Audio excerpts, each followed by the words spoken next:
దేవుణ్ణే ప్రేమించాలి నువ్వు. సేవకుని ప్రేమించాలి. దేవుడు వచ్చి ప్రేమించమంటాడా? చెప్పాలమ్మా. మరి సాదృశ్యం ఎవరిని తీసుకోవాలి? దేవుని సేవకుని తీసుకోవాలి మనం. సేవకుని ప్రేమిస్తే ఏం మనుషులా మీరా? ఎంతోమంది అనుభవం కలిగిన చెప్తూ ఉంటారు మీరు. ఆ? దేవుడి కంటే ఎక్కువ ఏది కూడా. మరి దేవుణ్ణి ప్రేమించాలంటే ఎవరు చూసుకోవాలి? ఆ దేవుని సేవకుని చూసుకుంటే మనం దేవుణ్ణి ప్రేమించినట్టే.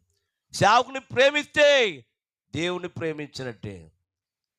ఏమండి? కనుక ఈ రాత్రి సమయంలో నా ప్రియమైన దేవుని బిడ్డలారా, ఈ రాత్రి ప్రభు అంటున్నాడు, నాకంటే ఎక్కువ ప్రేమించు వారిని నాకు పాత్రుడు కాదు.